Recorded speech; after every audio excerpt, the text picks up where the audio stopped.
반갑습니다. 2022학년도 고2 9월 학력평가 지구과학 원해설을 함께할 저는 은혜쌤입니다. 여러분 일단은 오랜 시간 동안 시험 보느냐고 정말 고생 많으셨고요. 여러분 아직 고3 아니고 고2인데도 이렇게 해설 강의까지 들으러 온 점은 정말 성실한 친구들 그리고 공부할 자세가 된 친구들 같아요. 그래서 일단 칭찬을 해주고 싶고요. 선생님이 1번부터 20번까지 전 문항 꼼꼼하게 해설해 줄 건데 문항 해설에 앞서가지고 총평부터 해보려고 합니다. 총평이라 해서 거창한 건 아니고 그냥 여러분이랑 같이 시험에 대한 후기를 나눠보는 시간이라고 생각하면 돼요. 여러분 일단 시험 잘 보셨나요? 시험 혹시 어렵진 않으셨나요? 선생님 생각에는 사실 어렵지 않았었습니다. 왜냐하면 우리가 고2 학력평가에서는 크게 어떤 고난도 또는 신유형 문제가 나오진 않는 편이었거든요. 이번 시험 역시 그랬어요. 그러니까 어떤 문제들이 주로 나왔냐면 기존에 많이 기출로 출제되었던 빈출 유형들이 주로 나왔습니다. 그래서 사실 어렵지는 않았지만 그래도 여러분이 어렵게 느껴졌을 수는 있을 것 같아요. 왜냐하면 아직은 2학년이니까 모의고사 유형의 문제들에 익숙하지 않아가지고 어려웠을 수는 있을 것 같습니다. 근데 그래도 괜찮아요. 여러분 이렇게 해설 강의 들으러 온 거는 이제 앞으로 그런 유형 문제에 익숙해지려고 들으러 온 거잖아요. 그래서 선생님이 도와줄 거고요. 우리 이제부터 총평을 본격적으로 해볼 건데 먼저 이번 시험의 범위부터 보려고 해요. 자, 범위가 지구과학 원 전범위는 아니었죠. 아직 우리가 다 배우지는 못했으니까. 자, 범위가 어디까지였냐면 요게 지금 지구과학 원 전 범위를 중단원을 기준으로 나눈 거거든요. 총 6개의 단원이 있죠. 우리 이 앞에 있는 2개를 고체지구라고 하고요. 이 3번, 4번 단원을 대기화해양 또는 유체지구 단원이라고 하고 마지막 5, 6단원을 우주단원이라고 하는데 이번 시험에서는 대기화해양의 상호작용 그게 다 나온 것도 아니고 딱 중간에 해양의 심층 순환까지 나왔어요. 그래서 범위는 지구과학 원 전체의 한 절반 정도가 나왔다고 생각하시면 됩니다. 근데 만약에 우리가 지구과학 원 전범위로 시험을 보게 된다면 보통 고난도 문제가 나오는 단원이 어디냐.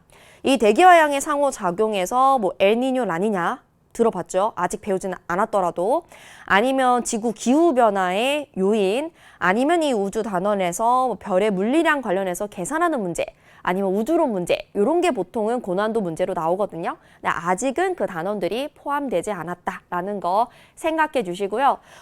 그 다음에 선생님이 또 뭘 보여줄 거냐면 우리 1번부터 20번까지의 문제들을 여기 있는 요 단원을 기준으로 선생님이 분류를 해봤어요. 분류를 해봤더니 그 문항들의 분포가 이렇게 나왔습니다. 우리 4단원까지가 범위였었잖아요. 근데 지금 요 1단원 지구의 변동에서 6문제 나왔고 그리고 2단원 지구의 역사에서 또 6문제가 나왔어요. 그리고 3단원 대기화양 변화에서 5개, 대기화양의 상호작용에서 3개 이렇게 나왔거든요. 그래서 아직은 우리가 앞부분 지구의 그 고체 부분, 고체지구 단원의 문제가 많이 나왔다라는 거 볼 수 있고요. 선생님은 이 화면에서 여러분이 뭐를 체크해 보면 좋을 것 같냐면 여러분 지금 앞에 시험지 있죠? 앞에 시험지 있을 테니까 그 시험지에서 내가 틀린 문제 번호 보고 여기서 찾아보세요. 그러면 내가 틀린 문제가 어떤 단원에 해당되는지 한번 봐주세요. 혹시 내가 어떤 특정 단원에서 틀린 문제들이 모여있지는 않은지 그런 걸 보고 만약에 그렇다면 이 단원이 내가 좀 부족한 거니까 그 단원 다시 되돌아가야겠다라는 거 아니면 요 문제가 어떤 단원 문제인지 몰랐는데 아직은 그럴 수 있잖아요. 그런 걸 파악하면서 지구과학 원 좀 전체적으로 보는 눈을 기르시길 바랍니다. 자, 이렇게 단원별 출제 경향을 봤고요. 이 1번부터 20번까지 20개의 문제 물론 모두 다 중요한데요. 선생님이 이 중에서 좀 주목할 만한 문제를 뽑아봤어요. 많이는 아니고 딱 3개를 뽑아봤습니다. 자, 3개의 문제가 바로 요 문제들이에요. 여러분 또 시험지에서 찾아보세요. 자, 먼저 6번 문제입니다. 자, 6번 문제는 음양측심 자료 분석하기예요.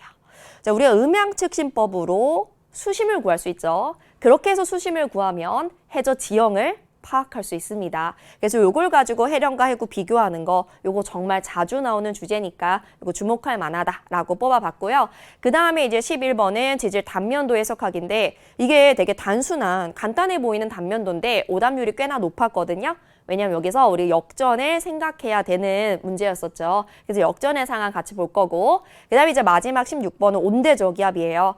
온대 저기압, 뭐 혹은 뭐 열대 저기압, 요 두 개의 저기압 지구과학원에서 너무 중요하잖아요. 근데 이 16번 온대 저기압 문제가 온대 저기압 그림이 없이 나왔어요. 그러니까 여러분이 거기에다가 온대 저기압을 그리고 나서 풀 수 있어야 되는 문제였습니다.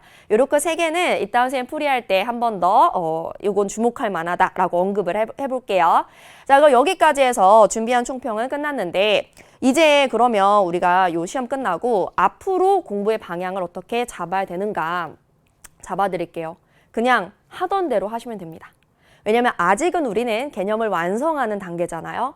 여러분 지구과학원 지금 다 돌리고 뭐 2바퀴, 3바퀴 돌리는 중 아니잖아요. 아직 하고 있는 중이니까 요 한 번, 첫 번째 개념 공부 단계에서 여러분이 꼼꼼하고 정확하게 개념 공부를 하셔야 돼요. 왜냐하면 아직 우리 2학년이죠. 여러분 3학년 되면 생각보다 마음의 여유가 없습니다. 3학년 되면요, 막 빠르게 수능 핵심 개념 이런 것만 막 빠르게 정리하고 싶지 지금처럼 시간 여유를 가지고 한 단계 한 단계 이해하면서 개념 공부할 시간 없을 거거든요. 그러니까 지금 그거를 하셔야 돼요. 그래서 앞으로 지금까지 하던 거대로 그대로 개념 공부 꼼꼼하게 해주면 된다라는 거 말하고 싶고요. 그러니까 여기까지 선생님은 총평을 마치고 우리 이제 1번 문제 풀이해서 다시 만나겠습니다.